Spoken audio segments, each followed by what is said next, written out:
I believe that when we left off the last time, you were heading towards Toledo and not Toledo, Ohio. That's true. Yeah, we were. Our company was going over the hills, high mountains, aiming for the city of Toledo. Our basic operation was to cut the Japanese, they cut the island in half, and sort of persuade the Japanese soldiers to head north, and then we could contain them better that way. There wasn't much to the south of the island, quite a lot of jungles. As we proceeded over, of course, we did run into some experiences and other episodes that I've said before. I think one of the things, too, is that when I was coming over a hill leading the company or the squad that we were leading, and my second scout, Templeton, was to the left of me, then a Japanese machine gun, which is an ambu, opened up, and I was caught in that. I was not hit, but that bullet came so close to me, it pierced by my left side of my face, and the velocity of that thing threw me to the ground. I mean, I just fell backwards. I had no, and Templeton, of course, also fell down. I thought he was hit, but he wasn't. But the sergeant, you'll stay where you are. Well, that's your best bet. They don't seem to, if you're laying still, they figured, why waste ammunition? So I just laid there in an open area there, and Templeton took off, and to this day, I think he walked on air. I think he took off. I never saw a fellow move so fast. He must have, and he got to the other side of the knoll and sort of protected. But that was about the closest that I would say that I got. Yeah, sure. The Japanese send mortars into you. You hear that and things like that. But it being really close, that's about as close. I did get hit in the foot with some shrapnel, but those are everyday occurrences. It's not that. I suppose I should have put in first Purple Heart because I did bleed a little bit. I have to admit a little bit, but that wasn't the important part of it. What about things like disease and snakes and critters and stuff like that? Well, one thing very fortunate in the Philippine Islands, you don't have to worry about snakes. There are no snakes in the Philippine Islands. So when you're laying in your foxhole at night, the only thing basically that crawl over you are either centipedes, or there's a lot of, lizards that crawl all over you at night. If you're laying there, it's not unusual to have a lizard crawl, but they don't. The centipedes can cause you trouble. They're poisonous centipedes. You can get blood poisoning from that. But the main thing is that you have a good medic with you, of which Trippy was our medic, and saw to it that we had our Atabrine tablets, made sure that the water that we drank, we had to put pills in there, and then you see all the dirt settle to the bottom and you drink that kind of stuff. But going on to the city of, it's a little village, we were on the western side, and then the other unit, the 132nd, came around by trucks and they met us there. So it was a nice occasion to sit there. We were very relaxed then. It was good to be just relaxed. We did jump in the ocean and sort of take a bath, but we still were a pretty messy group of guys. We were there for about 4 days, something like that, and I remember an occasion there, the Red Cross or some organization like that, I'm sure it was a Red Cross, I had a truck there, and I went out and said, well, what do you guys got to drink here? It's a Coca-Cola. I said, you got Coca-Cola? He said, well, it's only just the syrup. I said, how about give me, he says, don't do any good, you don't have any fizz, so it's just that plain. So we always had 2 canteens on our hip, and the left canteen was, I poured the water that we had out, and I said, now pour that syrup in, and it was thicky stuff. I put it in my left hip pocket in the back, and forgot about this. So a couple of days later, we were told that we had to return back over the same hill again. Things were a little better this time because the Japanese were not around as often, so we were sleeping maybe 3 men in a hole, and that may not sound so good today, 3 men sleeping in a hole, but we shared a foxhole together would probably be the right way to say it. And so it was a little less things.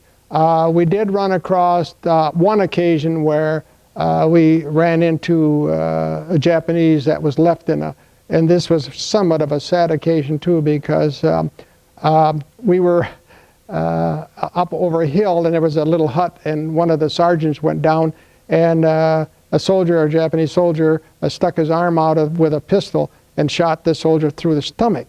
Now, he laid there with a stomach wound, and a stomach wound is the worst one that you can have. Another sergeant or another soldier, I don't know, crawled up and dragged that man out of there. And you talk about heroes. I mean, this to me was a real hero. Mm-hmm. I don't know what the man's name was, but we had to get that Japanese out of that hut. And since I was a first scout, I did have tracer bullets in my rifle. Every other bullet was a tracer, and I fired into that house. And fortunately, one of the tracers caught into the beam over the head, and the thing burnt to the ground. But that fella died the next night. I mean, to lay in a hole at night and quiet, and then all you hear was this fellow really crying out, you know, and they cry for their mother, really, you know. I mean, it was a real pathetic fight to lay at night and just know that one of your buddies was gone. Yeah. And next morning, of course, we found out that he died, and then generally what they do is they just put him in his poncho or that, and we carried him with us because we were no use leaving him there. So we always carried our wounded back with us. We never left anybody behind.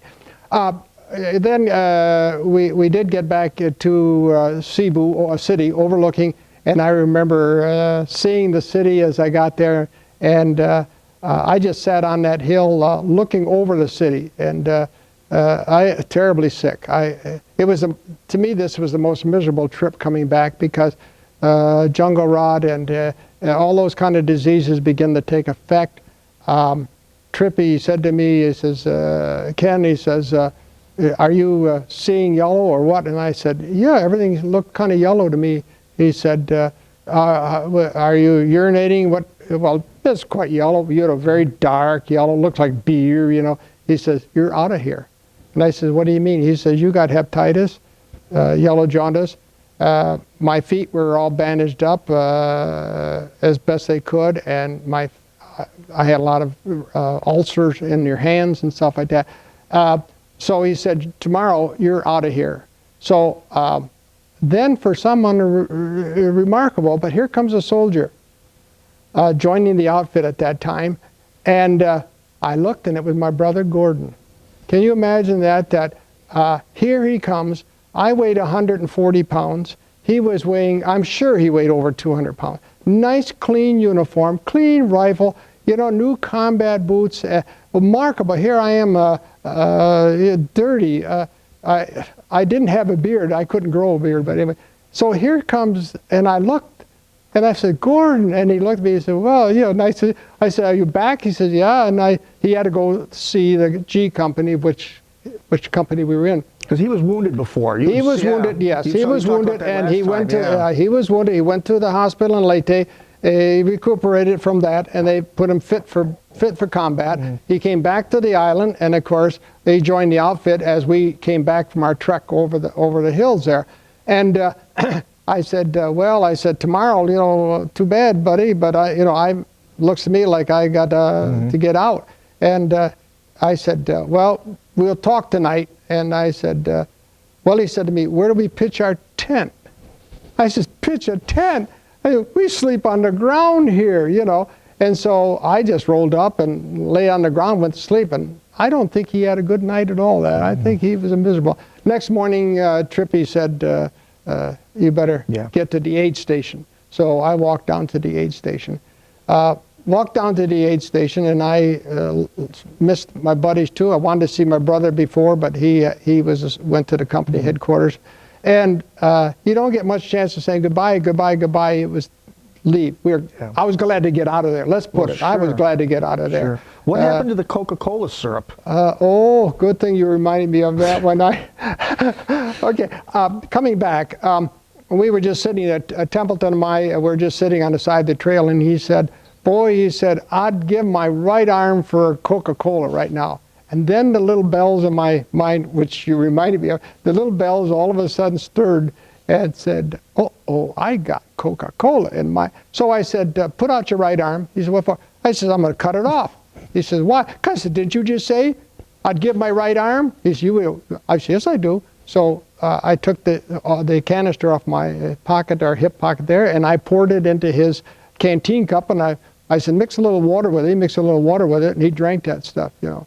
Wow, he says, well, Ken, Van's got Coca-Cola. So that was one of the things that broke it up. I'm kind of glad you reminded me of that. But that was some of the interesting things that can happen, even though there's a lot of other deaths and so around. But you do have humor in this too. And there's a lot of other things with the villagers that we met. You know, I watched them kill a cow. You know, interesting things like that, which everyday occurrence. But was there any evidence on your part of how the Filipinos were treated by the Japanese? Yeah, we did meet some Filipino soldiers who were in the hills, and guerrillas. I think they were the 85th Battalion or something like that. And there was a colonel, an American colonel, I think name is Cushing, I believe he was, who sort of had control of that. But as far as being equipped, they were equipped. I mean, we did drop supply to them. So the Filipinos, the parts of the guerrillas were there. As far as the civilians are concerned, we didn't get too much into the civilian because we were mostly in the hills areas back. They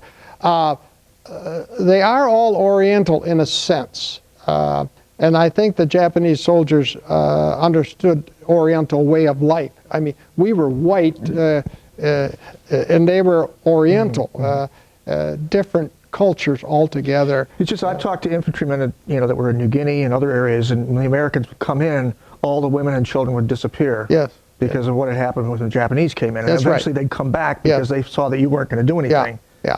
There was a much better, in Cebu there was quite a good of Spanish. It's a really deeply Spanish people, and the Spanish girls, of pure Spanish girls, would be off limits, very definitely, if you don't know what I'm referring to being off limits. And there were a lot of Filipino girls who were business girls, young girls, that kind of stuff. But I guess that's in all nationalities, basically. We found that out to be not so true in Japan, but in the Philippines there were working girls for servicemen if you participated in that. So what was the hospital experience like? I left, I got down into the 2nd Battalion aid station and I was to be evacuated by air.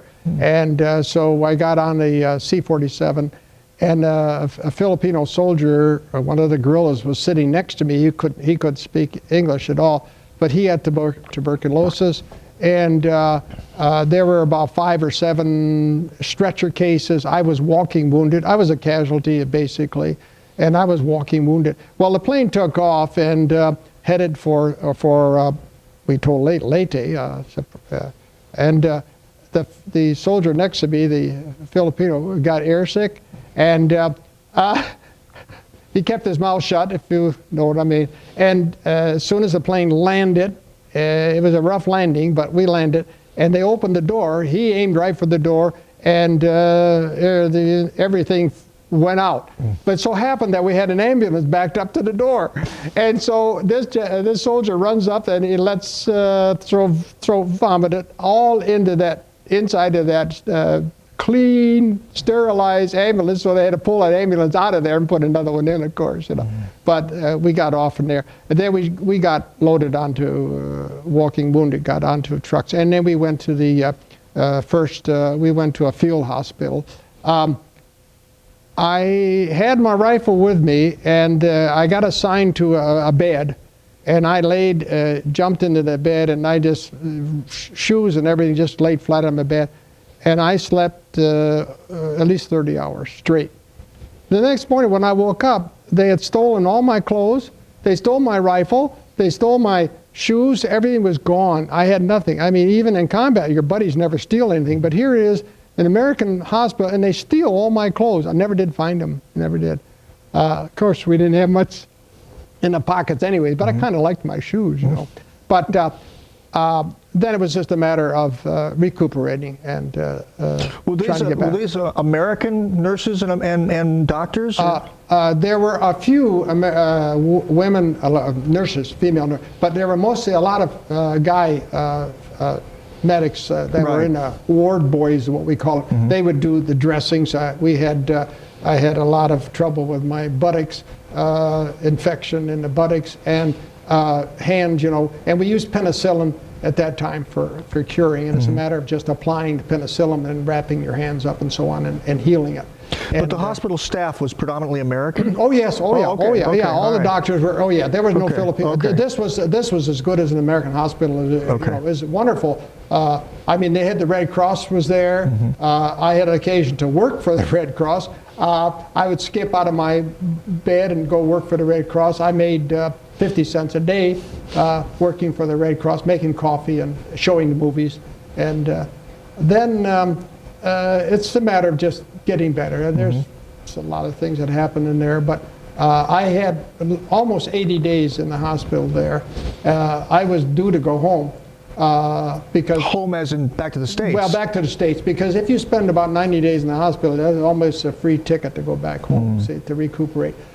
But then it was August the 6th when they dropped the bomb, and we were sort of, what's an atom bomb? I mean, and could one bomb actually, so we were kind of disbelieve.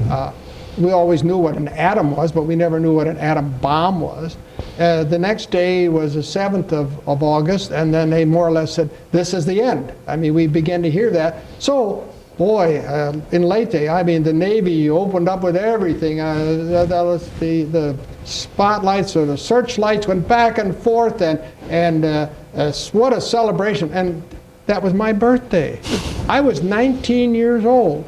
Can you imagine 19 years and the war ended? I was 19 years old, and they turned it, you know, they ended the war just for my celebration. It was wonderful. I mean, Jeeps were run over, and I mean, you could have gotten killed on that day. I mean, guys were shooting off pistols, and it was really a real celebration. I found out later from my brother who was on Cebu. I asked him about this, and he said no, they did not have any celebration. Except somebody said, you know, let's have another glass of beer, basically. But as far as in the hospital, it was a real celebration. My next task was to get back to your outfit. I want to be back with my buddies. And so I left the hospital AWOL. I just picked up and left. I probably still am AWOL from the hospital, but and I saw a lieutenant who I thought I knew, and I asked him if he was from the Americal, and he said yeah, and he said he was going to Cebu. I said, let me go along with you. And so well, how you got resupplied with shoes and uniform sure, and all that yes, kind of, yes. Okay, I got this, we call them suntans, and combat boots that were brand new, you know. I mean, you stood out like a sore thumb, you know. I mean, I wanted my old boots back. They were all worn in, you know. But anyway, I did have, we were clothed, and I didn't have a cartridge belt or anything like that, no rifle or anything, but I just got on this little LST or whatever it was and made the overnight run to Cebu. Landed on the northern part of Cebu and wanted to join my outfit. I had no papers or anything. I mean, you just went and they took your word for who you were. And then for some unknown reason, I bumped into a bunch of fellows, and I said, what are you guys doing here? And he said, well, we're waiting for the Japanese to surrender. I said, what? Waiting for the Yeah, he said, tomorrow, he says, General Arnold is coming down tomorrow, and we're going to take surrender right over the hill over here. So I said, well, I might as well stick around and see what's going on. So I did. And next morning, here comes General Arnold and a whole bunch of trucks. Fellows are all clean suntan uniform with shoulder patches and their emblems on their helmets, and they found out this was the 132nd Regiment, part of the Americal Division. We went over, we jumped over the hill or went over here, and sure enough, in our view, there were 2,970 Japanese soldiers, all lined up in a nice, neat row, all ready to surrender. And it was a sword surrender, by the way.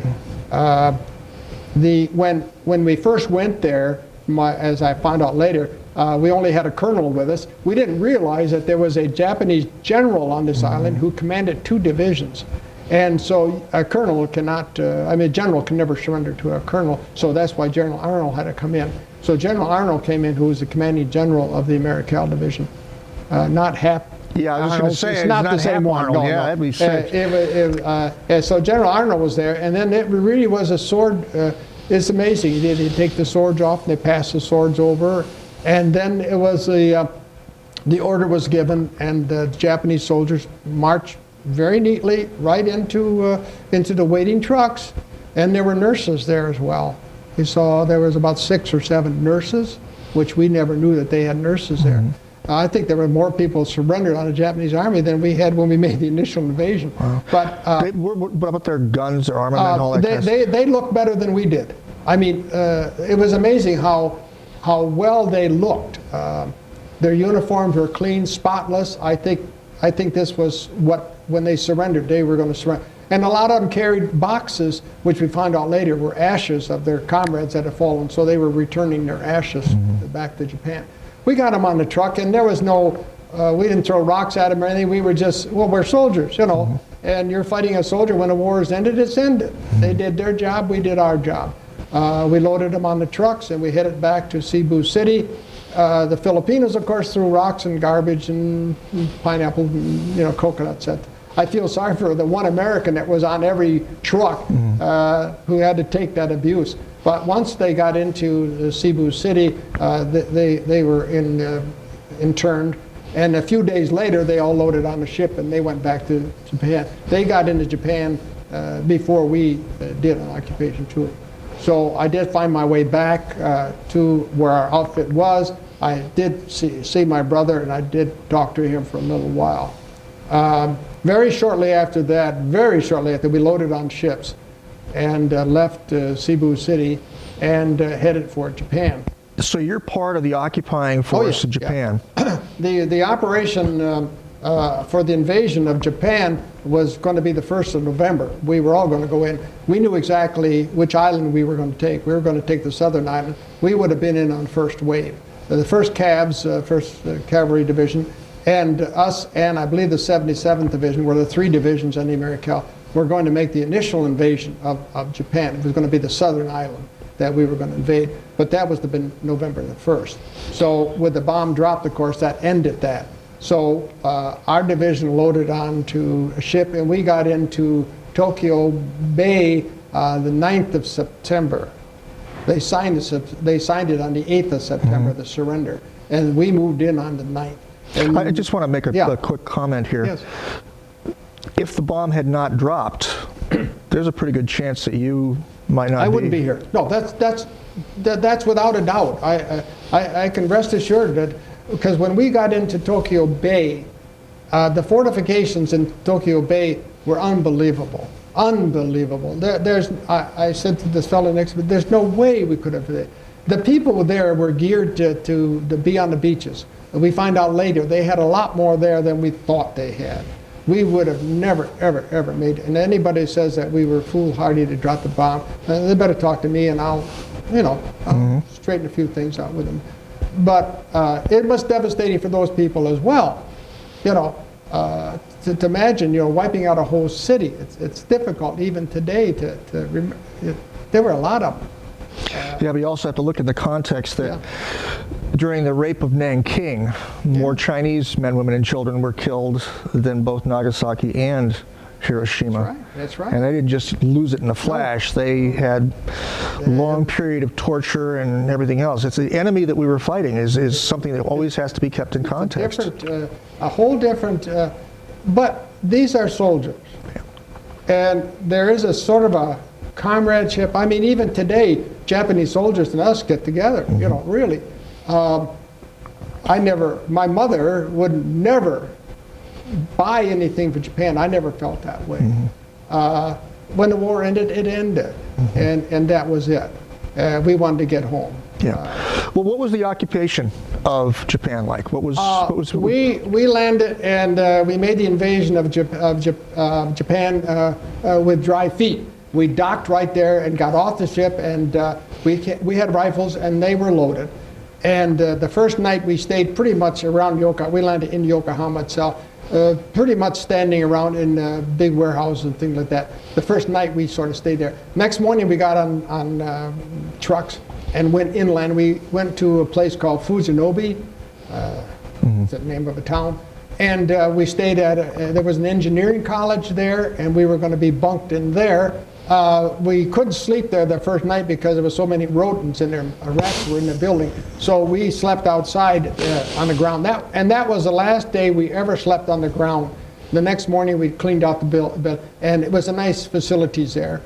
We had little barracks and a nice mess hall. And the Japanese people in all were really gracious to us, and that's well, gracious to us. I mean, some of them had never seen a white person. Yeah. Our job was to go out into the countryside and pick up any weapons or so that we could. That basically what we were doing, and we would go out, maybe 5 or 6 people, maybe an officer in charge. I remember one occasion where we got into a little town or so, and looking for we got a lot more things to do and look around.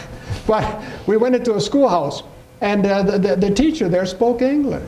And we walked in, and he got up very apologetic, because there were all pictures hanging on the wall of Japanese airplanes shooting down American airplanes. The kids' drawings, he apologized. He wanted to take the picture down immediately. He thought we were going to kill him right there. And I said, no. The lieutenant we had with us was, he said, these kids don't understand the war. Leave the pictures up. By the way, did they know how to play volleyball? Yeah. We played volleyball with those kids. I think we did more playing with those kids volleyball than we could have done looking for arms, because they weren't going to shoot us, really.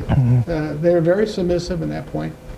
The one thing is that you could drop a $100 bill on the ground and no Japanese would ever pick up any of that money. It's a little bit different in the Philippines. If you drop a quarter, there'd be a fight for it. But and they were very, very polite. The business girls, in that sense, were very definitely off limits. And MacArthur, that's one thing about MacArthur, was that that was really a no-no. There was no fraternization with the Japanese women whatsoever, at which we held true. One division had trouble with that, and that division was, and I'm not going to say which one it was, but that division was taken off from the island of Japan and sent back. Our job then was to get home as quick as possible. It was that time that the Army found out that I could type after all of the time. And so I got transferred from the line company into regimental headquarters or service company, and my job was to type orders to send fellows home. Well, what kind of orders are we talking about? Points. You accumulated points to get home. You didn't go home as a division. You went home as a point person. I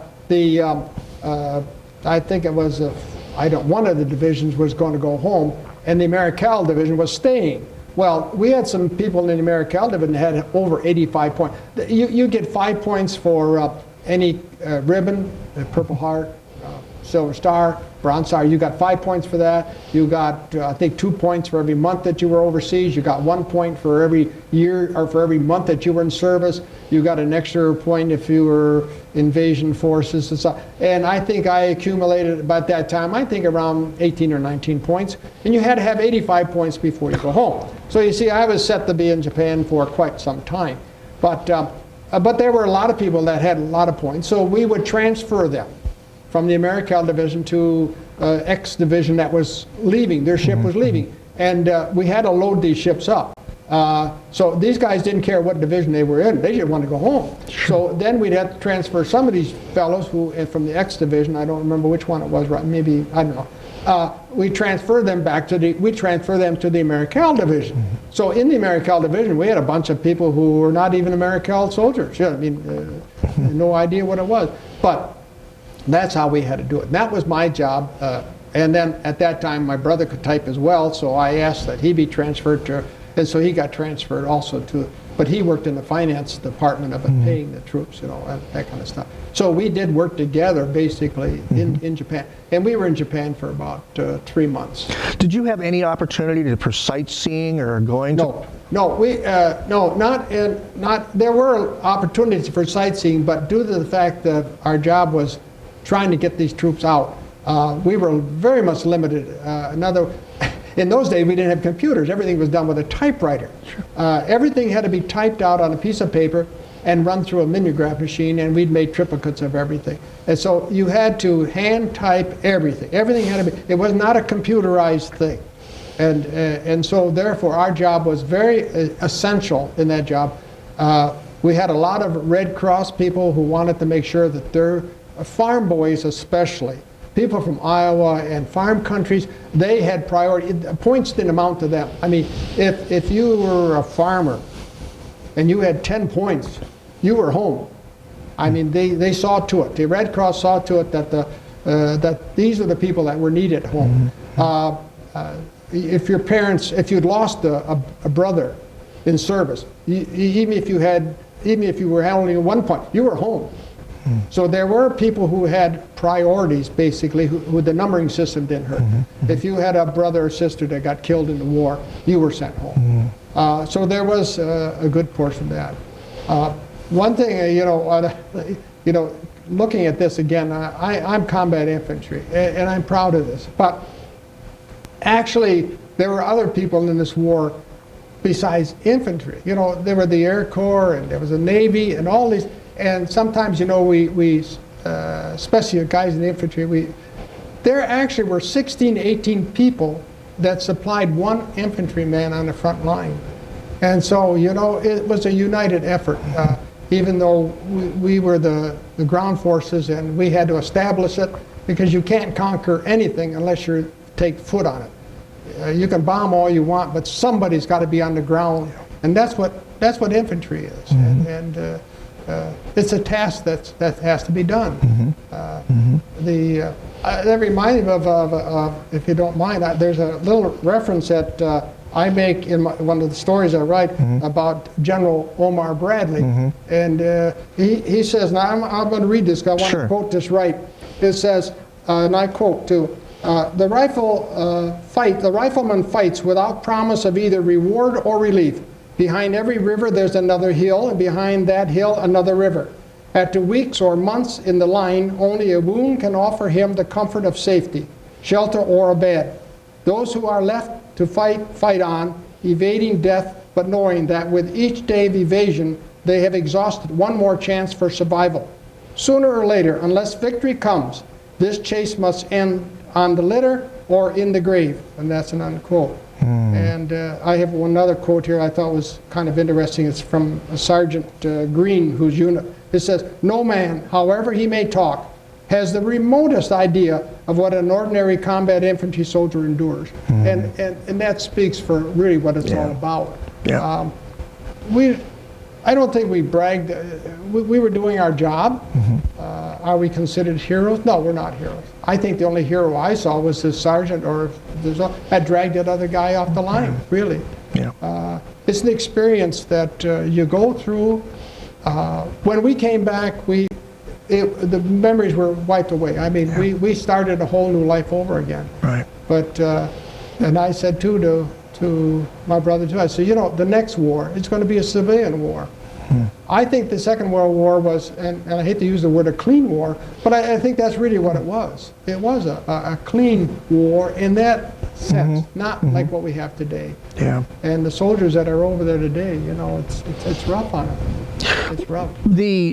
The period of time that you spent in Japan, from what it sounds like to me, was just a very hectic for you, very busy, lots of work. This guy needs to get out of it. An important job because these guys needed to get home. That's true. So how did it get wound up? I mean, well, eventually, I joined the regular army. When you get drafted, you're in the Army for duration plus 6 months. That's supposedly what you signed up. Don't forget the First World War ended in 1930. So we had anticipated. But we had the opportunity to sign up for 1 year. If we had a year's service overseas, we could sign up for 1 year's in the regular Army. And so my brother and I, we both signed up for the regular Army. Now, why? Well, there's a couple of reasons why. Number one is we knew when we were going to get out, because if you sign up, our enlistment date ended December 1, 1946. So we knew we would get out. That's one reason.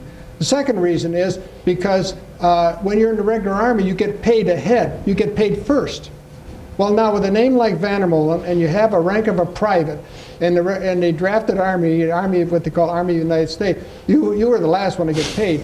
Being in the regular Army, you got paid ahead by rank. You got paid by rank. Sergeants got paid first, and corporals and the privates. So that was another advantage. We did get paid. The next reason was we could donate money to the veterans retirement, and the fact that we also could be buried in Arlington Cemetery. That holds true a little bit now too, but at that time you could be buried in Arlington Cemetery only if you were a regular Army. But things have changed in Arlington since then. So you joined up, you're still in Japan though, right? Yes. Okay, yeah, so where did you go next? We were in Japan, and then they wanted everybody to take a 90-day furlough. But I and my brother, we read the small print, and so we decided we took just 30-day furlough. So we got, of course, being regular Army, we got transferred, we got shipped home. The Maricel Division at that time was sent home. The 77th Division came in and relieved us from duty and because the Maricel Division then had enough people with enough prints. So I wrote my own orders to get on board a ship and to go home. And I turned the lights off for the Maricel Division in Japan. Boarded on ship, and it was a cruise that went, it was a lot better than going over, I'll tell you. We could sleep on the deck if we wanted to. We had the run of the ship, and we could eat when we wanted to. And then we got into, we went into Puget Sound, Seattle. And it was a cold crossing. It was quite cold because we were close to Alaska at that time. But, you know, it's an amazing thing coming into Puget Sound to see a car in the distance with its headlights driving along, you know, and to think that for many, many years, all the countryside was dark, you know, but to see cars, fascinating. And then we turned a little corner, you might say, and here before us was Seattle. Bright lights, and there was a big sign I'll never forget. It said, Port of Seattle. And of course we stayed out in the harbor because we couldn't dock late at night like that. So the next morning the ship docked in, and everybody is standing on the side. I think that ship turned sideways a little bit. Well, and people were down below, and we were yelling, you know, write to my mother, send them here, we're throwing money overboard, you know, make a telephone call to my folks, let me know we're here safe. And then finally we got off the ship, and we got loaded into these little trucks, and we headed towards Fort Lawton. And then as we were getting to the front gate there, Fort Lawton, which was a separation center, the guy says, the sergeant or guard said, anybody who is joined the regular Army, would you please get off now? And of course the whole thing was, anybody get a regular Army? So my brother and I, we jumped off, and then we got sent to another area in the camp. And then our first day, of course, was good old American food. We had the rights in this, when you got to Fort Lawton, we could eat anything, anytime, and the first thing we grabbed was milk, and boy, that was most wonderful. We had steak for breakfast, and a lot of us got sick because we ate too much. But it was wonderful to be back in the States. We got issued some money too, then, you know, we got our back pay and all that kind of stuff. And I bought a nice uniform. Government issued one, but I bought one myself, and I went to a barber shop and had a haircut, and I had my fingernails all done. I spent money and foolishly, but we did. And then I got transferred. Then I got transferred. Well, I got on board ship or a train, and we went to Michigan. Went to Fort Sheridan. Well, let's back up. Yeah. You called your parents, I take it? Oh, yeah. Okay. Yes, yeah. Called the parents and said we were in Seattle, and okay.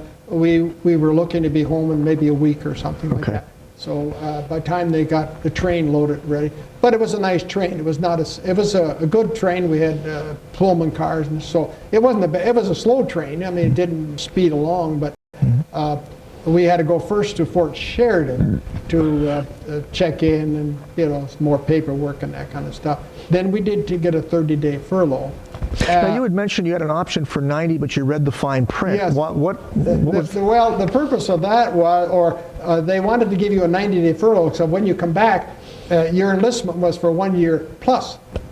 See? So my enlistment was for 1 year plus 30 days, and when those fellows came back to Fort Sheridan that had a 90-day furlough, they got sent back overseas again because their enlistment was not done, you see.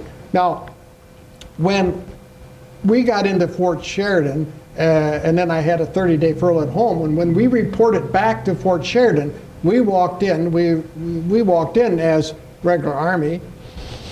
Who are you guys? Well, we're regular Army.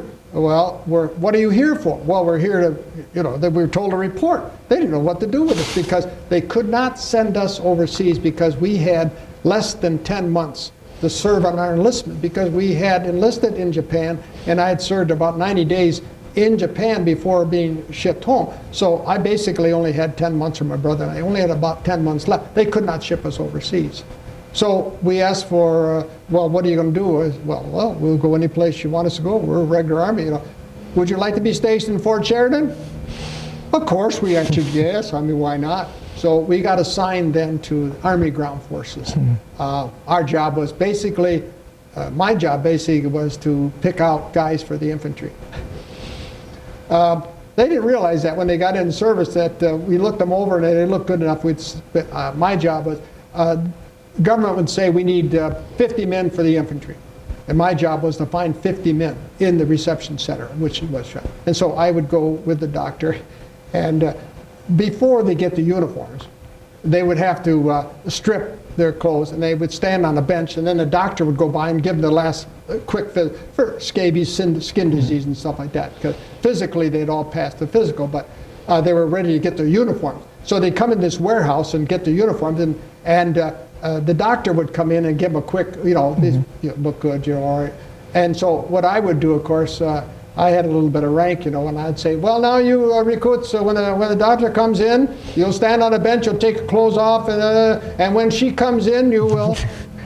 And then you'd get, she, I'd say, yes, she's an officer. She may be, you may think of her as a woman, but she's not. She's an officer, holds the rank of captain. You will stand on a bench when that doctor comes in. And there would be, I'm not standing, I'm not taking my clothes off. So then I would, you know, I would say, oh, you guys are lucky. Here comes Captain Bill. Here comes Captain Bill.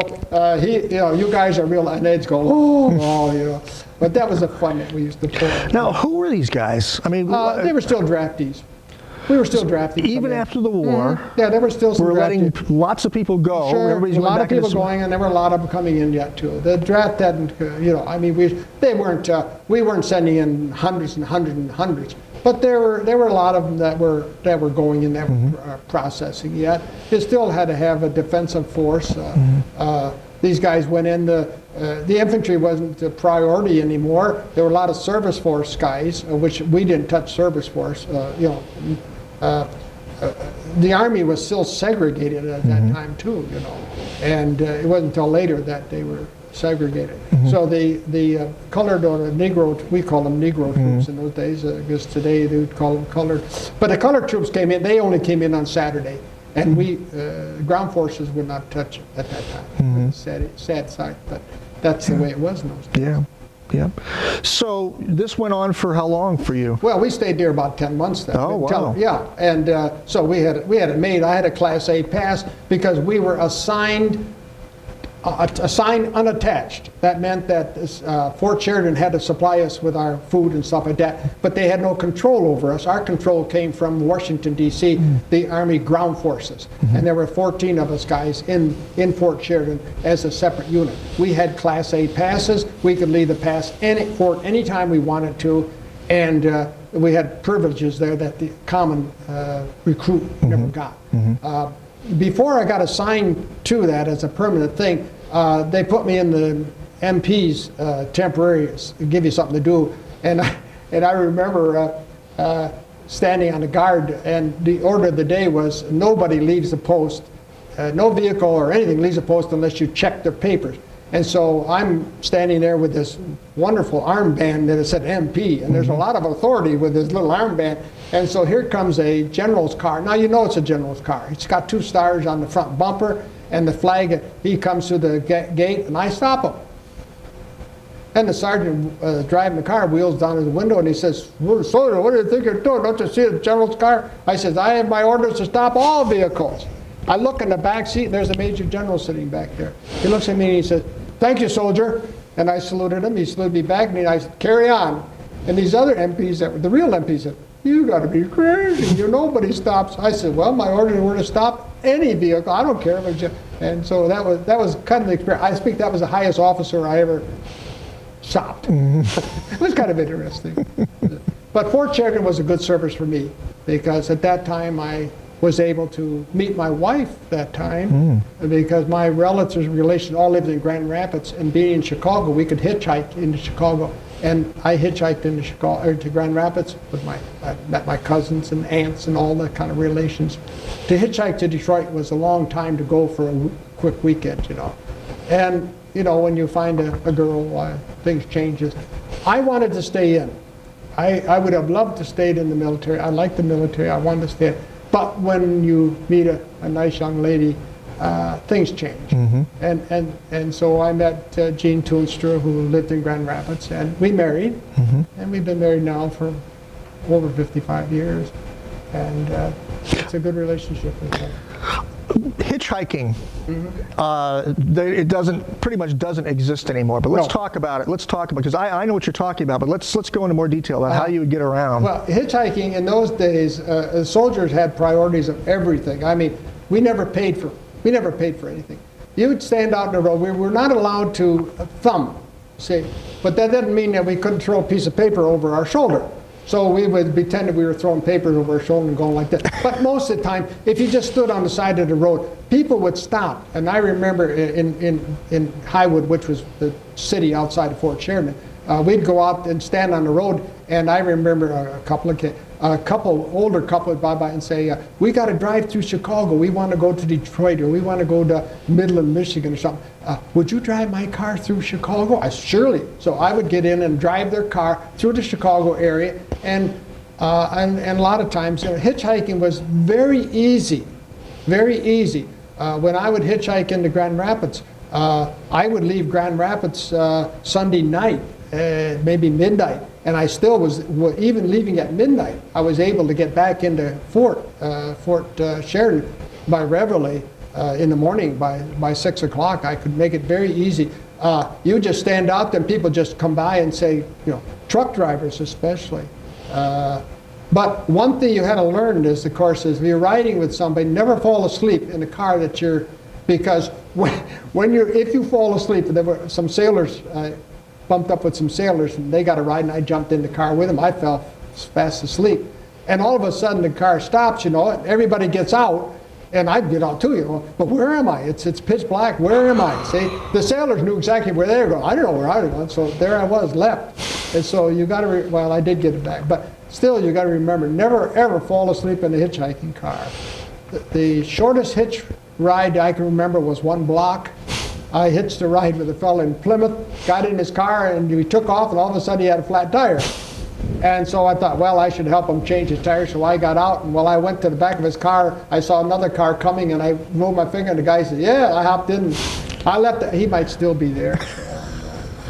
It's a wonderful occasion. You get to meet a lot of people then, too. A lot of people. Of course, when you get in the car, they all want to talk about, I had a son so-and-so, would you know so-and-so? And that was the common thing. Would you know so-and-so? What outfit were you in, you know? And these people had no concept of what distance was. My aunt would say to me, how come you never met your cousin Bob? Well, where was he? Was in the Philippines. Oh, he was? Yeah, he was in Manila. Oh, well, how come you didn't go see him? I mean, they had no concept of distance. The average civilian didn't know what was going on. My folks never knew what happened. When I got home, I remember walking up the steps to our house, and my brother, of course, was wounded. And they felt, rightfully so. But they never asked me what I did, see? And I said right then and there, forget it, And that's really what happened. Sure, he was wounded and he got it. He got his pension for it. I mean, I don't know, it was a very large pension. And then maybe there was a little bit of, feeling about hurt in that too. But oh well, after a while, yeah, got a girl, go marry her and forget the whole thing. And we did, My regret probably is the fact that I never got to know all the old buddies that I used to know. That was the thing. Shively, I did meet him later. He was in Wabash, Indiana. I stopped to visit with him a couple of times. A very nice fellow who had a unique thing. He had to brush his teeth every night. No, in combat, we'd be hunkering down at night and he'd still have to brush his teeth. He was a Christian Scientist, and it was kind of interesting to you talk about different religions, things of that type, different things at home. His father ran in Wabash, Indiana, ran the theater. And so at night, as we're laying in our foxholes there, we'd say, "Hey, Shivey, what's on the movie tonight?" He'd say, "Roy Rogers."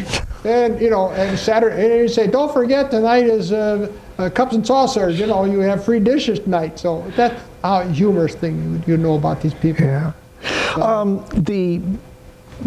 How did you, during their whole experience out there, mailed, did you get mail? Mail would come whenever, there was no 3-day delivery, if that kind of thing. We never got mail. We were never allowed to write mail home. We didn't have pencil or paper in the first place. So all the time when I was on the island in Cebu, we never had the opportunity to write. Although I did have one occasion where, and I don't know how this ever came about, but Mike van Kallenberg, who I had basic training with and everything, lived in Detroit too, and my folks knew who they were too. I said to Mike one time, I said, next time you write a note home, just say to your wife, I'm okay, just because that's about all you could say. So he wrote a letter to his wife, and she got the letter. And so Madeline calls Van Kallenberg. She calls my mother, and she says, "Well, Mrs. VanderMolen, I got a letter from your son. He's doing okay." Well, my mother couldn't understand why I didn't write her. Yeah. Why was it I didn't write? MacArthur declared the island of Cebu clean, cleared up on May 12th. Boy, if they knew where we were May 12th, there was no such thing. MacArthur always declared the island secure. What is secure to us and what is secure to civilians is two different things. Yeah. Yeah. I got a little newspaper clipping. MacArthur declares the island, and I showed that to the rest of the guys. I said, what are we fighting for? The island is secure. MacArthur says it's good. So got some packages. People did send packages. I only received one package all the time I was overseas, and that was fruitcake, because that's the only thing that could survive in the heat of the jungles was fruitcake. My neighbor sent me a whole sheet of stamps so I could write letters home. Didn't realize that we could write free mail. I mean, our delivery is all free, but it all stuck together. I did get it because the humidity was there. Sure. You got mail. You really never got any mail service. I suppose it's different with on board ship and and guys stationed in the Air Corps. They could probably have good, but basically infantry guys never got mail. What about religious services or things like that? Religious services. Our division came out of Massachusetts, and it was mostly Catholic oriented in its site. Boston area, of course. And so I was with a National Guard unit that was basically Catholic. So our chaplain was Catholic. However, a chaplain then was not Catholic or Protestant. A chaplain was your friend you went to, and we had communion before we went on one of our treks. We had communion. I took communion as a Catholic. No, I didn't take it. I took it as a Protestant. See, but he was a chaplain, Catholic, priest, father. Yeah, a lot of guys there say it's father so-and-so. To me, he was a chaplain. I call him chaplain. But that's the way it went. We were very tolerable of what religion was one's own choice in that sense, and we never, most guys and I did too. We carried Bibles with us. I still have that same one that I carried with me. But I don't think anybody gathered around and had, let's all hold hands and say a prayer tonight. It wasn't that. But religion was accepted, like Shively was Seventh-day Advent, Mary Baker Eddy, Latter-day Saint type of thing, And it was kind of interesting to sit and talk with them for a while, and that we never argued with them. As far as saying, is there an atheist in a foxhole, that's kind of ridiculous kind of a thing. Every one of us had a fear of dying. Everyone did. You couldn't go to bed at night, late out at night without knowing somebody was out there. So as far as saying that I don't think anybody was an atheist in the foxhole. Did the chaplain actually come into the more dangerous areas with you, or was this base? Okay, so whenever you got back to a base somewhere, then you would be able to get... Then the chaplain was available for you. When you're out on this long patrol or trek, whatever we want to call it, the only one that we really wanted with us was the medic. Yeah. That's the only guy we wanted with us. Now, when this fellow who died, he was Catholic. We did know that. That was obvious on some of the things that he yelled out. But no, he died by himself, basically. Now, there were other Catholic guys there who I'm sure would have given last rites, whatever their religious things require them to do. So I'm sure of that. Yeah. But as far as today, what day was Sunday anyways? Every day was, we never knew what day it was. Yeah. Nobody had a calendar. We didn't have calendar watches. We never cared. We had watches, but in those days you didn't have a calendar watch. If it just said it was 1, 2, 3, 4, 3 o'clock, 4 o'clock. See? So it really was not. But that's how it went. Once we were in a hospital, then they had organized chaplain service because we knew it was Sunday then. They'd ring a bell and it was Sunday, and then we went to services. Those that wanted to go to services could go to services. Looking back, Ken, how did your experience with this experience you went through in the military, how did it shape the person that you are today? My own personal opinion is that I think everybody should spend at least 2 years in the military. I think what you learn that you're not the number one person. You learn to take orders. You learn to do it. I don't know, you say you learn to do it without question. You do question it, but when they say move, you move. And you learn to get along with the guy next to you.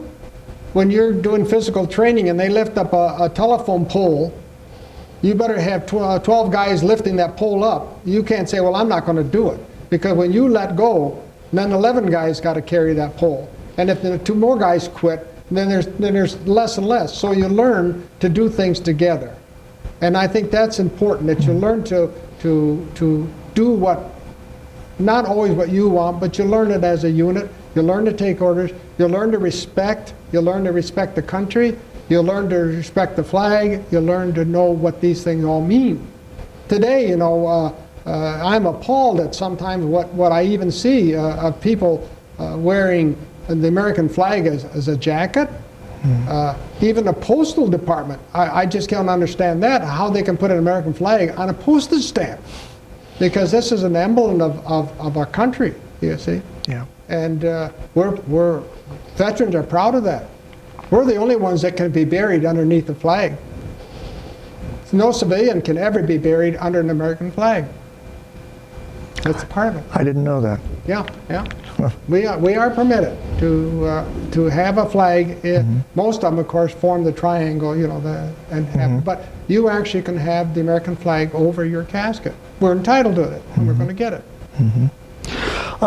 Throughout the rest of your life, the civilian life, was there ever any kind of temptation to get back into the military?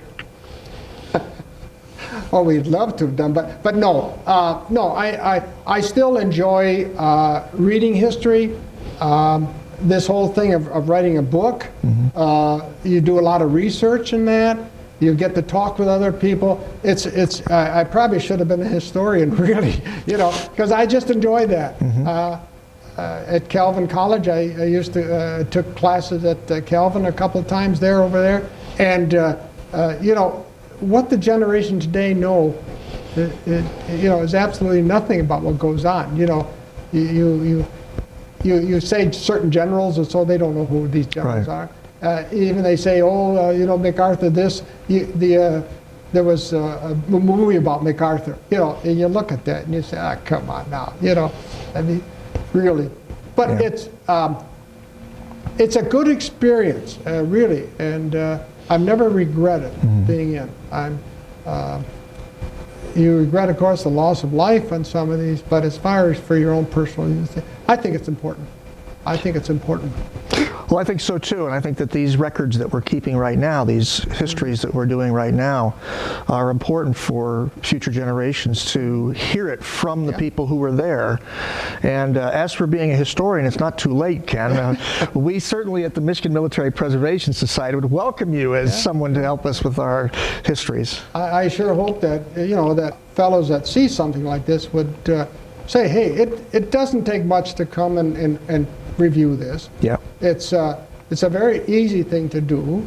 It's a relaxing type of thing, and it's important for. You may think it's not important, but the coming generation, that's important. Yeah. My sons did not know that I was in Japan. They didn't know that.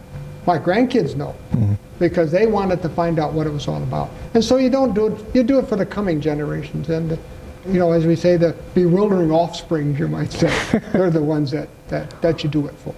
And that's important. And so if anybody ever wants to come down, I say come and see you. I appreciate that, Ken. And thank you very much. And thank you too. All right. Yeah.